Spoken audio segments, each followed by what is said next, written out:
Quantum coaching classes में आपका स्वागत है।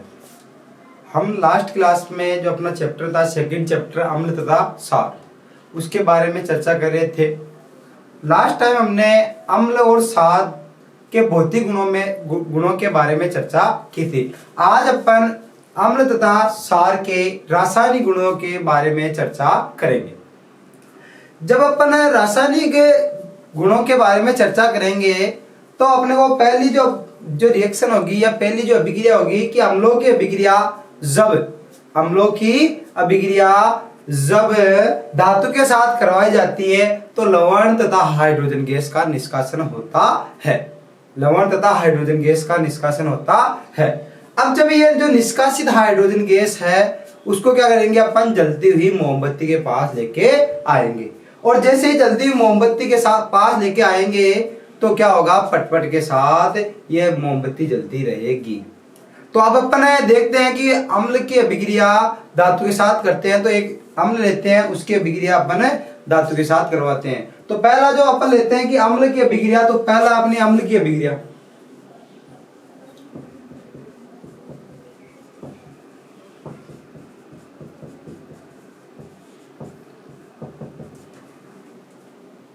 अम्ल की अभिक्रिया धातु के साथ।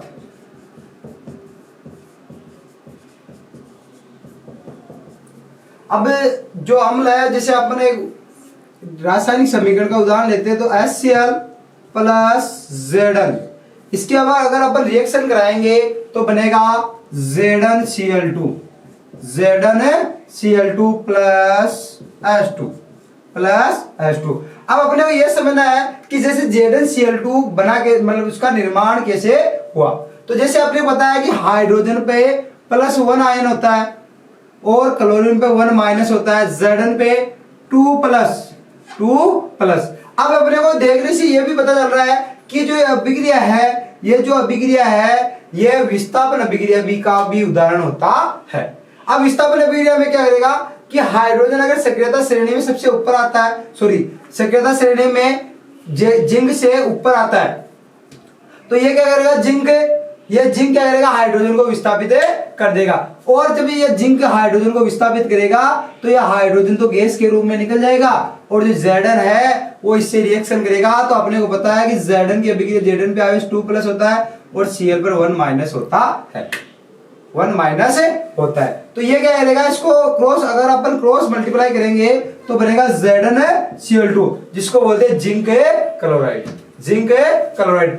अब ऐसा क्यों हुआ, क्योंकि ये जो जिंक है वो हाइड्रोजन के से अधिक अभिक्रियाशील होता है, इसलिए क्या करता है, हाइड्रोजन को उसके आयन से ये क्या कर देगा, विस्थापित कर देगा। तो ये अपने को ये भी उदाहरण का पता चला कि ये जो दी गई अभिक्रिया है वो विस्थापन अभिक्रिया का भी उदाहरण होता है। क्यों? क्योंकि सक्रियता श्रेणी में जिंक Zn से पहले आता है, जिंक हाइड्रोजन से पहले आता है, इसलिए यह अधिक अभिक्रियाशील होता है और यह कम अभिक्रियाशील होता है।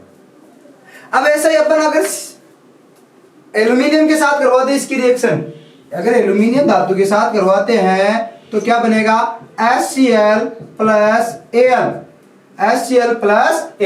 तो अपने को यह भी है कि भाई जैसे रिएक्शन है धातु एकल परमाणु होती है तो यहाँ पे आएगा 1, क्योंकि एकल परमाणु को तो यहाँ पे 2 लिखने का फायदा ही नहीं है, 1। तो ये क्या करेगा, एल्यूमिनियम, अब एल्यूमिनियम रिएक्शन करेगा, बनाएगा AlCl3 प्लस H2। क्यों? क्योंकि धातुएं द्विपरमाणु होती है। अब अगर अपन इसकी बात करते हैं, ये जो हाइड्रोजन गैस का क्या होगा, निष्कासन होगा। सेम ऐसा ही जब क्षार के बारे में चर्चा करेंगे तो क्षार भी क्या होता है कि क्षार भी धातुओं के साथ अभिक्रिया करके लवण व हाइड्रोजन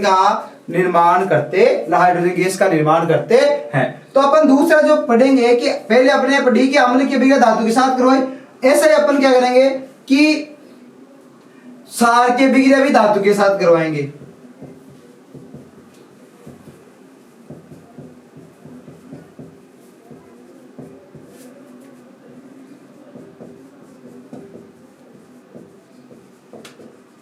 अब एक क्षार का उदाहरण लेते हैं, जैसे आप मान लो कि NaOH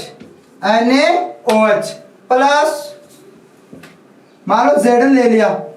अब ये अभिक्रिया ये प्रबल सार जो NaOH है ये सार, और ये Zn ये धातु कि जब सार की अभिक्रिया धातु के साथ करवाई जाती है तो लवण व हाइड्रोजन गैस का निष्कासन होता है। अब ये जो लवण बना है ये बनता है sodium zincate, sodium zincate.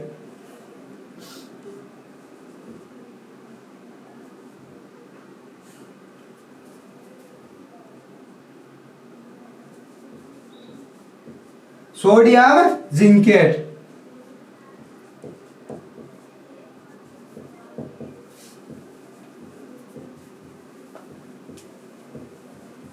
Sodium zincate. अब जब सोडियम जिंकेट बना, ये जो लवण बना सोडियम जिंकेट, अगर मान लो ये जो जिंक है उसकी जगह और भी धातुएं आ सकती है, जैसे एल्यूमिनियम आ गई, एल्यूमिनियम है और एसन है, टिन है जिसको बोलते हैं। तो अपन क्या करते हैं, एक और रिएक्शन देखते हैं। NaOH की अभिक्रिया जब अपन एल्यूमिनियम के साथ करवाएंगे तो बनेगा Al2 ZnO2 प्लस H2। अगर अपने यहाँ पे Zn धातु ली है, अगर इस Zn की जगह अगर अपन एल्यूमिनियम धातु लेते हैं तो बनेगा NaOH plus Al, NaOH plus Al, और क्या बनेगा Na2Al और O2 प्लस H2। कहने का मतलब अगर आपने यहाँ पे धातु ली है तो यहाँ पे क्या आएगा जिंक, अगर आपने एल्यूमिनियम धातु ली है तो यहाँ पे क्या आएगा एल्यूमिनियम। अगर सेम ऐसा ही बोले कि NaOH की अभिक्रिया एसन टिन के साथ करवाएं,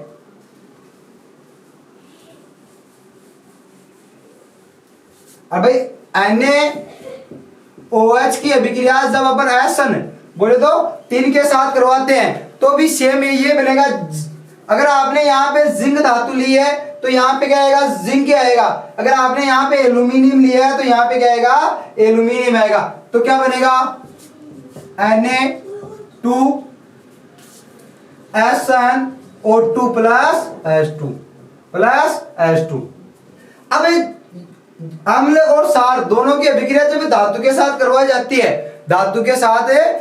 जाती है तो लवण व हाइड्रोजन गैस का निर्माण होता है। अब ये जो निष्कासित हाइड्रोजन गैस है इसको अगर अपन जलती हुई मोमबत्ती के पास लाया जाता है तो जो मोमबत्ती है वो पट के साथ जलती है, इसे अपन पॉप टेस्ट भी कहते हैं। तो अपने को ये भी बात ध्यान रखनी है, अगर किसी भी चीज या किसी भी वस्तु को जलाना है तो अपने को उसको ऑक्सीजन की उपस्थिति में जलाते हैं। अगर कोई वस्तु पट के साथ जल रही है तो वह हाइड्रोजन गैस की उपस्थिति में जल रही है। अगर किसी वस्तु को बुझाना है, अगर उसमें आग लग रही है, अगर उसको बुझाना है तो उसमें CO2 का उपयोग करते हैं। तो अगर पट के साथ जलती है तो कौन सी गैस निकलती है, हाइड्रोजन गैस निकलती है, इसे अपन पॉप टेस्ट भी कहते हैं। अब अपन जो पहली रिएक्शन तो हो गई कि अम्ल की और सार की अभिक्रिया धातु के साथ करवाते हैं, लवण व हाइड्रोजन गैस का निर्माण होता है। अब अपन दूसरा करेंगे कि अम्ल तथा सार बाइकार्बोनेट या कार्बोनेट के साथ अभिक्रिया करते हैं। लेकिन अपने को पता है कि धातु के बाइकार्बोनेट या कार्बोनेट क्षारीय प्रकृति के होते हैं। इसका मतलब ये जो बाइकार्बोनेट या कार्बोनेट ये दोनों सार है, इसकी अभिक्रिया अपन सार के साथ करवा नहीं सकते हैं। तो ये क्या करते हैं कि सार बाइकार्बोनेट, अपने को ये क्वेश्चन पूछ सकते हैं कि सार बाइकार्बोनेट या धातु कार्बोनेट के साथ अभिक्रिया क्यों नहीं करते हैं। तो अपने का क्वेश्चन आएगा क्योंकि हम जानते हैं कि जो धातु कार्बोनेट या धातु बाइकार्बोनेट क्षारीय प्रकृति के होते हैं। अब ये जो अगर क्षारीय प्रकृति के होते हैं तो ये सार के साथ अभिक्रिया नहीं करेंगे, और सार के साथ अभिक्रिया नहीं करके ये लवण और लवण और जल और CO2 का निर्माण नहीं करेंगे। तो इसका मतलब सार तो बाइकार्बोनेट या कार्बोनेट के साथ अभिक्रिया नहीं करते हैं, ये ओनली फॉर अम्ल ही धातु कार्बोनेट या बाइकार्बोनेट के साथ अभिक्रिया करते हैं। तो अपन उदाहरण लेते हैं, दूसरा जो सेकंड नंबर बी है अपना,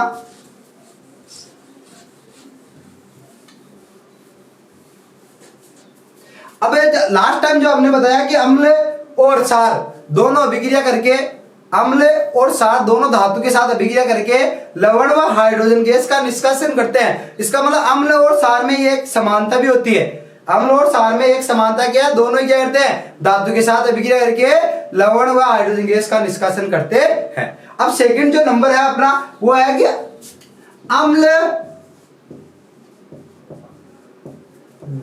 अम्ल धातु कार्बोनेट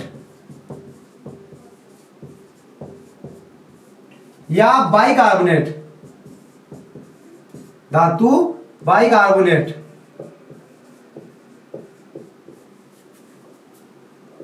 के साथ अभिक्रिया।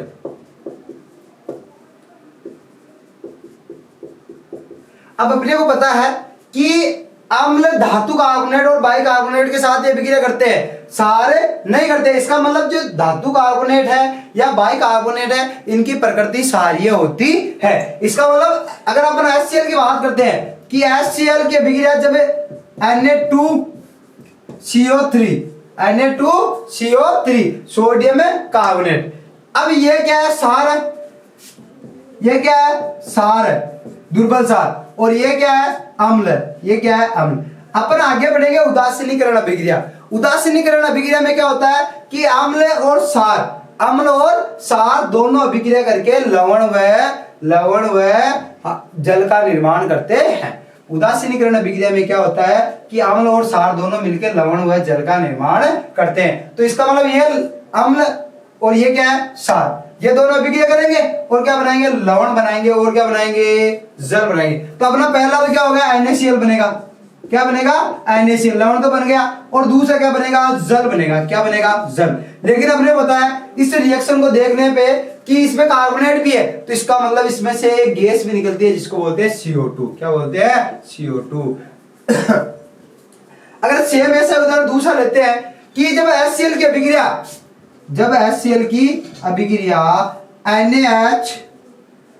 NaHCO3 के साथ करवाई जाती है, तो ये क्या करता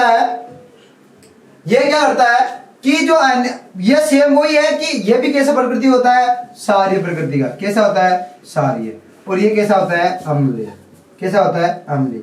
अब जब अगर अपन अम्ल और क्षार दोनों की अभिक्रिया कराएंगे, अम्ल और क्षार दोनों की अभिक्रिया करेंगे तो बनेगा लवण, क्या बनेगा, लवण और जल। अब अपने को पता है कि CO3 है तो क्या बनेगा, CO2, क्या बनेगा, CO2।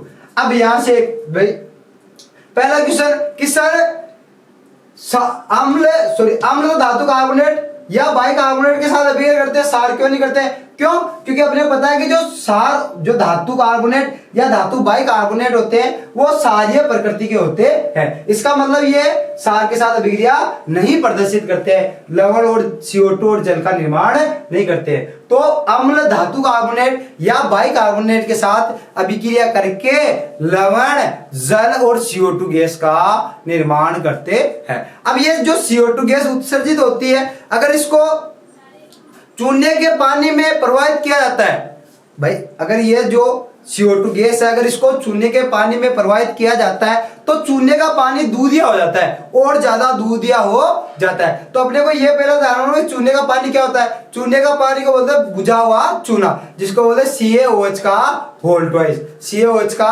ट्वाइस, बुझा हुआ चूना। इसमें क्या करेंगे, जो ये गैस निकली है, ये जो CO2 गैस निकली है, इसको क्या करेंगे अपन चूने के पानी में प्रवाहित करेंगे, और जैसे चूने के पानी में प्रवाहित करेंगे तो चूने का पानी कैसा हो जाएगा, दूधिया।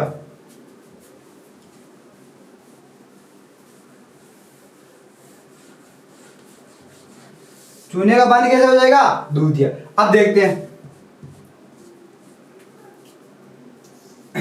चूने का पानी CaOH का whole twice plus CO2।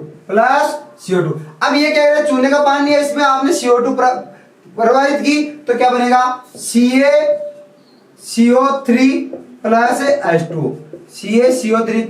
H2। जब ये चूने के पानी में अगर आप ज्यादा देर तक चूने के पानी में CO2 प्रवाहित करते हैं तो क्या बनेगा, कैल्शियम कार्बोनेट।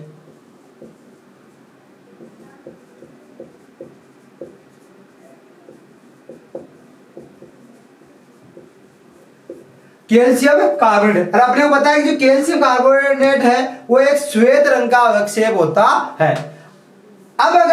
चूने के पानी में जो अपने को उत्पाद प्राप्त हुआ श्वेत रंग का, अगर अपन इसमें अधिक देर तक प्रवाहित करेंगे, अधिक देर तक अगर इसमें अधिक देर तक CO2 प्रवाहित करेंगे तो चूने का पानी का दूधियापन समाप्त हो जाता है। तो इसका मतलब CaCO3 plus H2O plus CO2 अगर अपन अधिक देर तक प्रवाहित करेंगे तो चूने का पानी का दूधियापन समाप्त हो जाएगा और अपने को क्या प्राप्त होगा, कैल्शियम बाइकार्बोनेट प्राप्त होगा। अब इसको चूने का परीक्षण भी बोलते हैं कि जब अम्ल धातु कार्बोनेट या बाइकार्बोनेट के साथ अभिक्रिया करता है तो लवण जल और CO2 का निर्माण करता है। अब ये जो CO2 निकलती है इसको अगर अपन चूने के पानी में प्रवाहित करते हैं तो चूने का पानी दूधिया हो जाता है। और अगर अपन अधिक देर तक चूने के पानी में प्रवाहित करते हैं तो चूने के पानी का दूधियापन समाप्त हो जाता है। अब ये चूने का पानी, इसका मतलब ये क्या है, अस्वेद श्वेत नहीं है, इसका रंग सफेद नहीं है। अब अपन पढ़ेंगे भाई बात कि जो अम्लीय क्या करते हैं, धातु कार्बोनेट या बाइकार्बोनेट के साथ अभिक्रिया करते हैं, जबकि क्षार धातु कार्बोनेट या बाइकार्बोनेट के साथ अभिक्रिया नहीं करते हैं। अब अगला पढ़ेंगे अपन उदासीनीकरण अभिक्रिया। उदासीनीकरण अभिक्रिया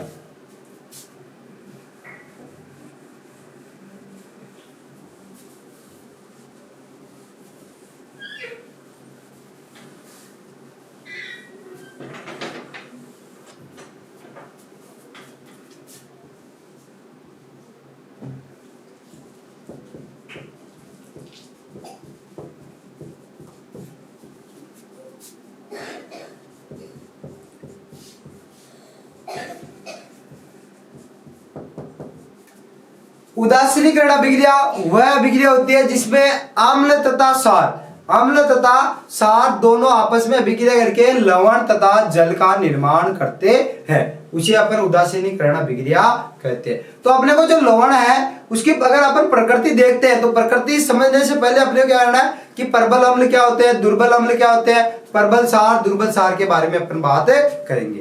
तो अपन देखो पहले अगर देखें कि उदासीनीकरण अभिक्रिया है अम्ल और क्षार दोनों अभिक्रिया करेंगे तो बनाएंगे लवण और जल, लवण और जल। अब अगर मान लो अगर क्षार प्रबल हो, अगर अम्ल प्रबल हो और क्षार भी क्या हो, प्रबल हो, तो जो बनने वाला जो लवण होगा उसकी प्रकृति उदासीन होगी। उसकी प्रकृति कैसी होगी, उदासीन, क्योंकि अम्ल भी प्रबल, क्षार भी प्रबल और लवण और जल का निर्माण होगा और कैसी होगी उसकी उदासीन प्रकृति। अगर सेम ऐसा देखे कि अगर मान लो दुर्बल अम्ल और दुर्बल क्षार, ये दोनों अगर रिएक्शन करते हैं तो क्या करेगा, लवण आगे लवण प्लस जल। अगर मान लो प्रबल अम्ल हो और दुर्बल क्षार हो तो जो बनने वाला लवण है वो अम्लीय प्रकृति का होगा।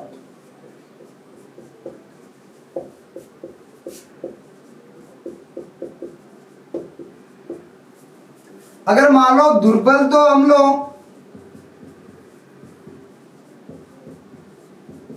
और प्रबल क्षार हो तो बनेगा लवण, लेकिन कैसा लवण बनेगा, क्षारीय प्रकृति का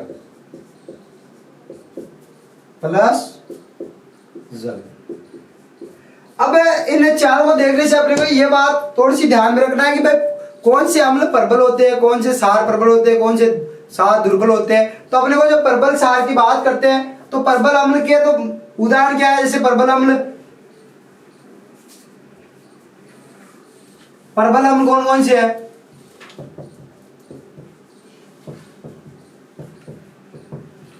परबल अम्ल।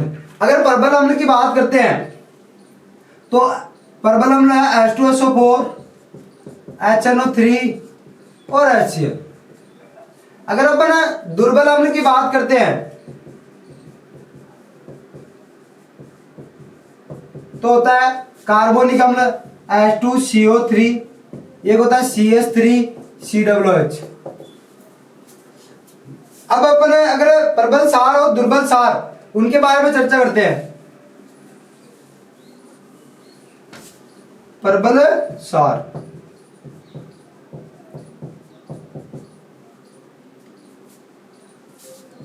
NaOH, KOH, CaOH का होल ट्वाइस। अगर अपन दुर्बल सार की बात करते हैं MgOH का होल ट्वाइस, जिसका pH 10 होता है, NH4OH सोडियम हाइड्रोक्साइड। ठीक है। अब इनको ध्यान में से अगर अपन H2SO4 की अभिक्रिया अब उदाहरण लेते हैं।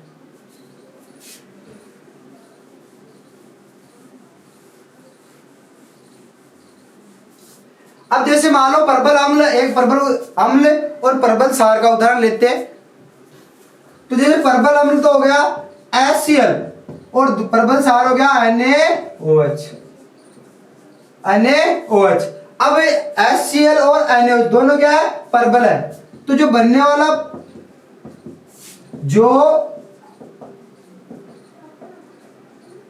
वाला लवण है उसकी प्रकृति है उदासीन होगी, तो बनेगा NaCl plus H2O, NaCl plus H2O। Same ऐसे अगर अपन प्रबल सार लेते हैं HCl प्लस MgOH का होल ट्वाइस, इसका मतलब ये प्रबल, यह दुर्बल, इन दोनों की रिएक्शन करेंगे तो बनेगा MgCl2 प्लस H2O। अब भाई ये अगर दोनों रिएक्शनों को ध्यान से देखें तो ये जो दोनों रिएक्शन हैं वो द्विविस्थापन का भी उदाहरण होता है। इसका मतलब उदासीनीकरण अभिक्रिया द्विविस्थापन अभिक्रिया का उदाहरण भी होता है, क्योंकि इनके मध्य आयनों का आदान प्रदान होता है। अब दूसरा उदाहरण लेते हैं, जैसे दोनों दुर्बल लेते हैं तो दुर्बल तो सारा MgOH का होल ट्वाइस और अपन लेते हैं CH3COOH।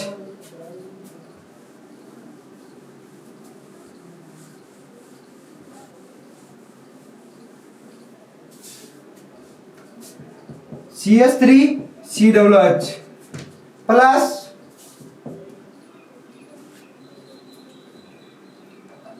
MgOH का होल ट्वाइस। अब अपने को पता है कि जब CH3COOH को अगर अपन आयनित करते हैं तो ये क्या किस में टूटेगा, यहाँ पे आएगा माइनस, इस पे आएगा प्लस आयन। अब इस पे 2 प्लस, इस पे -1। अब द्विविस्थापन अभिक्रिया है तो इसमें क्या होगा, आयनों का आदान प्रदान होगा और क्या बनेगा CH3COOMg प्लस H2। तो ये जब सॉरी यहाँ पे आएगा 2, यहाँ पे क्या आएगा 2, क्यों, क्योंकि ये आयनित होगा, यहाँ पे 2 है, इस पे 1 है, तो ये जो आयन है ये यहाँ पे आ जाएगा और इसका एक वही है Mg का प्लस H2। ये जो रिएक्शन देखी हमने अम्ल और सार, इनके बारे में बात की, उदासीनीकरण अभिक्रिया।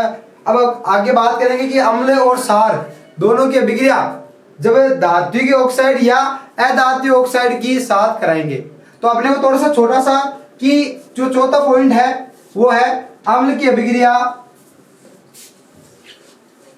किसके साथ होगी, धात्विक ऑक्साइड के साथ होगी या अधात्विक ऑक्साइड के साथ होगी। तो अपने को थोड़ा सा ये समझना है कि अ और अ, इसका मतलब होगा अधात्विक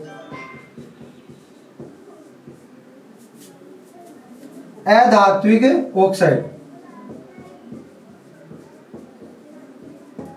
इसका अ का मतलब हो गया अम्लीय। क्या हो गया, अम्लीय।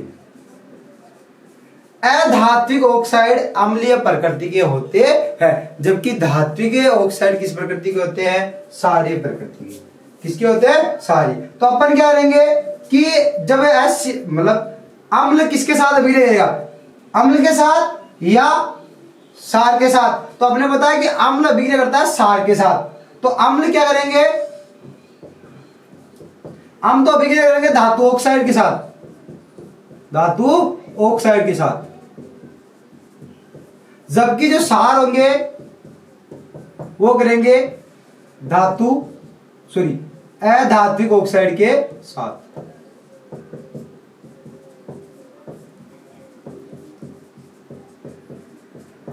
अब अपने पता है कि जो धातु ऑक्साइड होता है वो क्षारीय प्रकृति का होता है। तो यहां यह प्रकृति कौन सी हो गई? क्षार।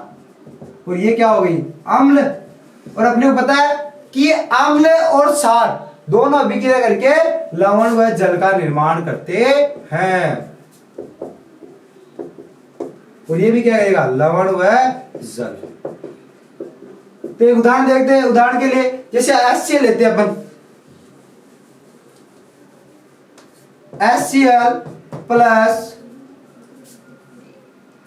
ZnO, copper oxide. अगर अपन जेडनो लेते हैं तो वो दोनों के साथ ही लवण और जल बनाते हैं। क्यों? क्योंकि उभयधर्मी ऑक्साइड होता है। तो अपन लिया कॉपर ऑक्साइड, तो क्या बना? CuCl2 plus H2O plus H2O। तो ये अभिक्रिया कैसे हो गई? उदासीनीकरण अभिक्रिया हो गई। अब अम्ल और क्षार दोनों क्या करते हैं? अम्ल तो क्या करेगा? अपने को ये पूछ सकता है कि अम्ल धात्विक ऑक्साइड के साथ अम्ल अधात्विक ऑक्साइड के साथ अभिक्रिया क्यों नहीं करता है? तो अपना उत्तर आ गया क्यों? क्योंकि अम्ल अधात्विक ऑक्साइड के साथ इसलिए अभिक्रिया नहीं करता है क्योंकि अधात्विक ऑक्साइड अम्लीय प्रकृति के होते हैं, और ये अम्ल के साथ ये अम्लीय प्रकृति के होते हैं, इसलिए ये क्या करते हैं? लवण व जल का निर्माण नहीं करते। अब अपने बाकी जो बच्चे हैं वो अगली क्लास में चर्चा करेंगे। तो